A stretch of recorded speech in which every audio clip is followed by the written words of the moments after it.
Okay, let's get into it. Give you guys a few minutes, a few seconds to get into the chat. But we gotta stop blaming Paramount. I see way too many people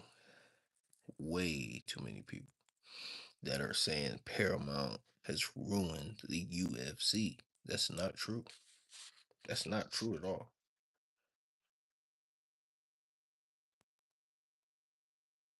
It's not even remotely true.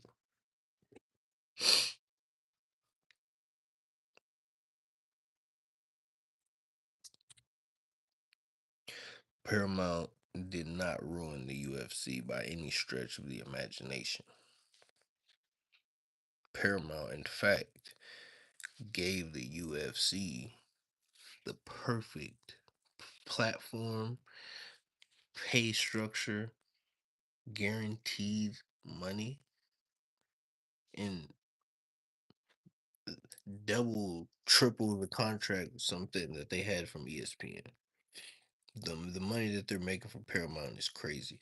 What Paramount did was put the UFC in position to be able to do what they originally set out to do, which was make the best fights with the best fighters. Because they have the best fighters, but let's be real, they're not making the best fights. We know that. And Paramount said, look, don't worry about pay per view sales. We're going to pay you enough to where you can pay these fighters plenty of money and still make plenty of money and make the fans plenty of happy.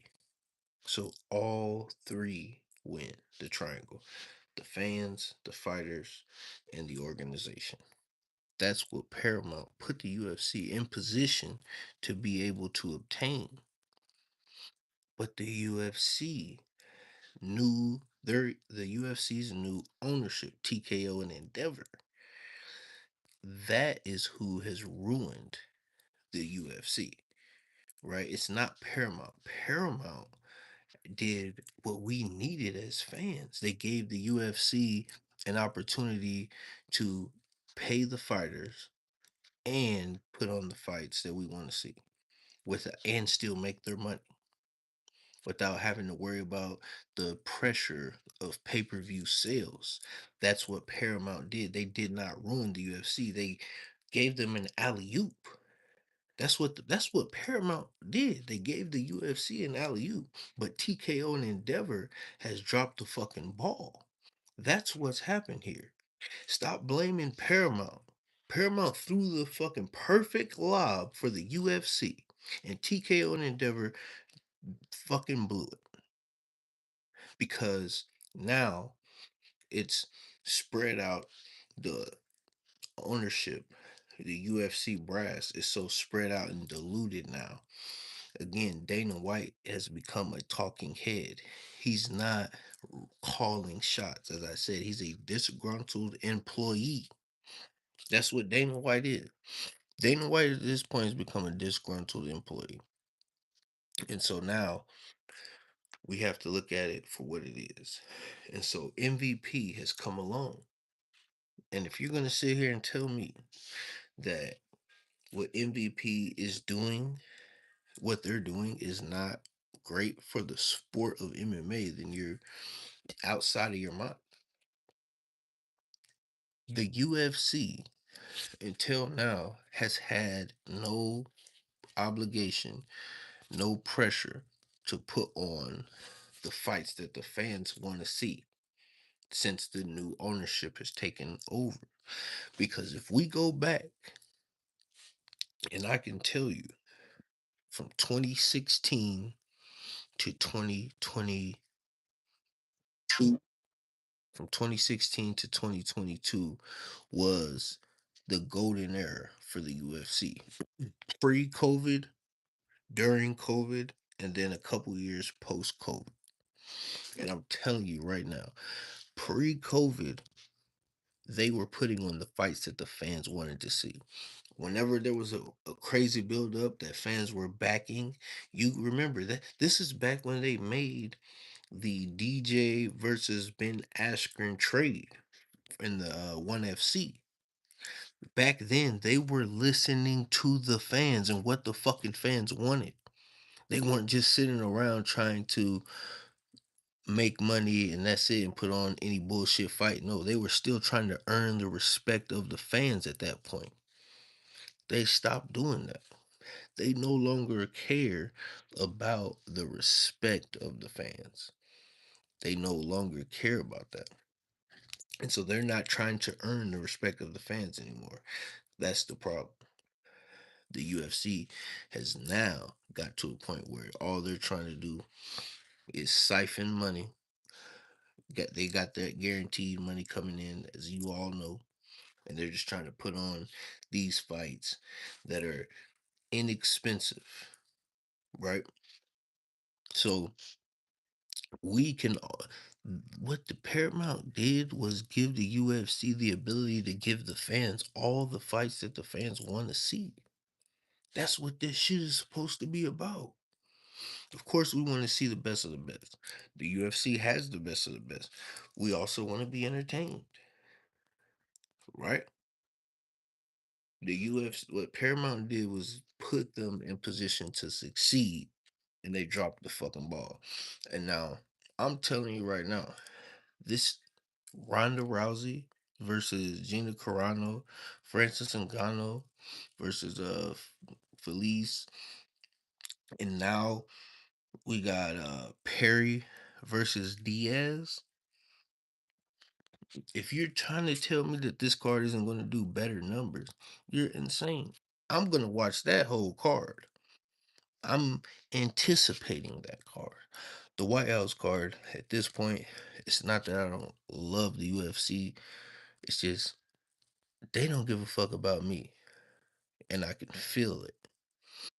But I will say that Sean Strickland versus um Comshot, that card is pretty exciting.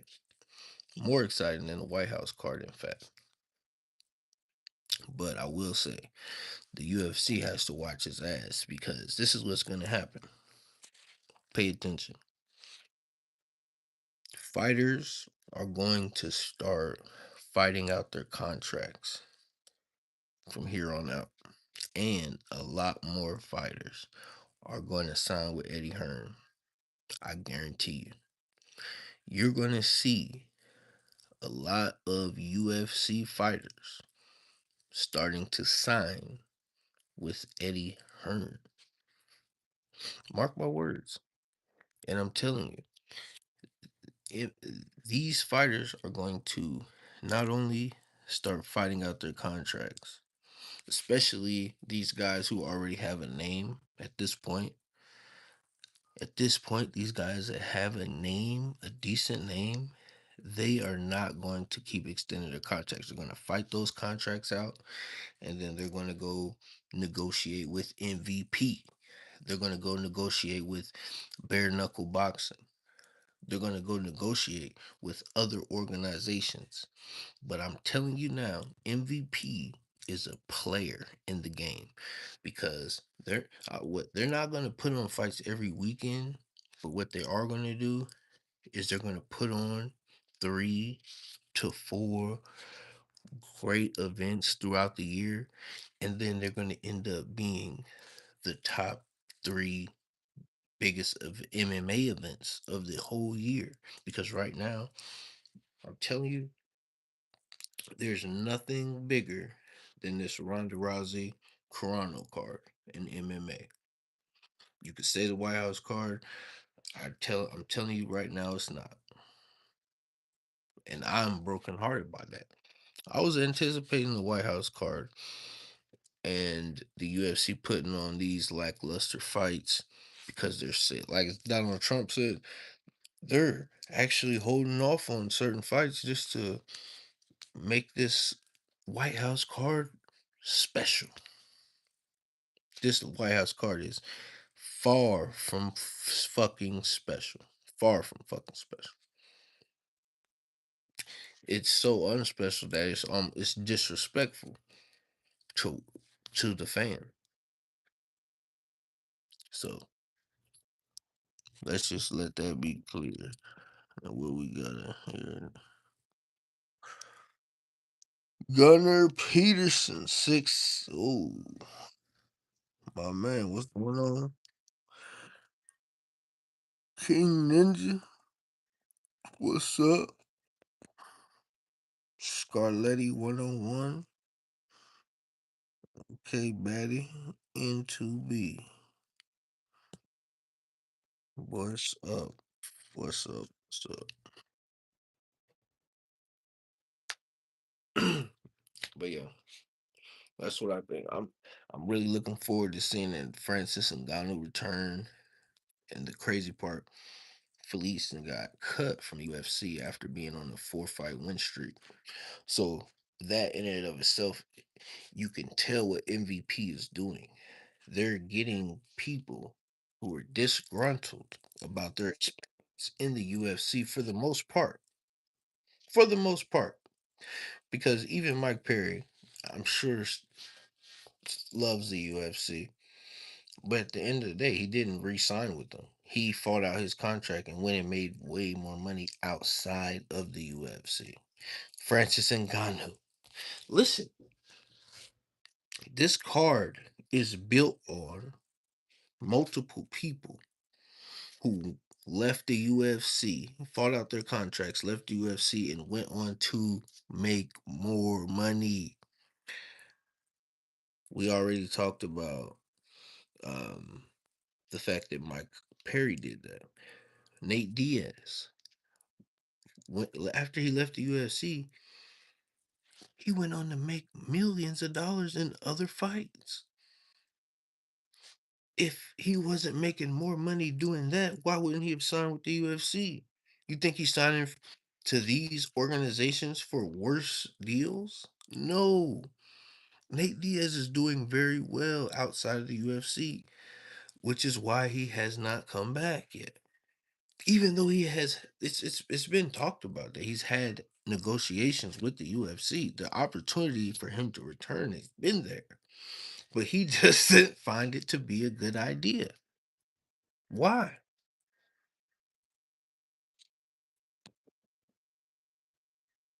Why is that? And then Ronda Rousey, she's been doing WWE, making millions and millions of dollars. I'm telling you. And then she had an opportunity to return to the UFC for this fight. Couldn't happen. They couldn't make it happen. They wouldn't make it happen. They could have made it happen. Especially with this Paramount deal, they could have made it happen. But they didn't. But guess what? This is why I'm telling you. Guys with names, they're gonna see this. They're gonna take heed to this. And I'm telling you, they're gonna start putting themselves in position to fight out their contracts and go elsewhere to make more money. And what that's going to do is force the UFC to raise the pot. They're going to have to raise it. They're going to have to start paying fighters more. Connor Ben, come on, man. Connor Ben, I didn't even know who this dude was until he came over to the UFC. And so all these UFC fighters who have fought tooth and nail just to get the little bit of money that they're getting from the UFC. All these fighters see this dude Conor Ben come over and make 15 million guaranteed. What? Of course they're gonna start fighting out their contracts to go elsewhere. Of course we're gonna start seeing fighters go and sign with Eddie Hearn. Of course people are gonna tune in to the fights that the MVP promotions puts on because they're gonna put on the fights that the fans have been asking to see. Any opportunity that they get, or at least put fighters in position who the fans want to see fight. which again, nobody was dying to see Diaz versus Perry. But when they delivered that, we're all happy. That's a great matchup. Ronda versus Carano. That's a dream matchup. Not that we were dying to see it at this point, but hey, now that it's here, I'm all about it, all for it. Francis versus Felice. Hey, let's go. Francis did not enjoy his experience in the UFC. Felice was cut after 4 fights of victories in the UFC. Cut. And so he didn't like his exit either. Francis didn't like his exit. But here we are. So y'all let me know what you think.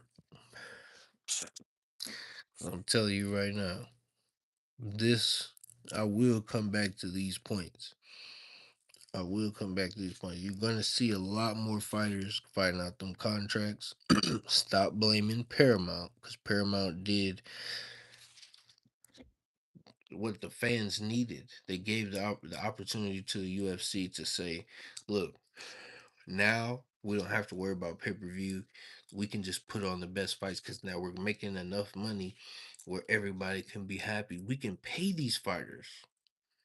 We can pay these fighters more and still make more at the same time." And give the fans what they wanted to see, which would in turn make the UFC grow substantially. Which I don't understand how they don't get that. They're supposed to be these fucking experts of business and so on and so forth, but they don't understand that giving the fans what they want to fucking see grows the sport, which makes them more money. Okay. But yeah, we'll end it here. Y'all let me know what you think. MMA House, MMA Block, we're in the middle of MMAville. And yes, we keep it real.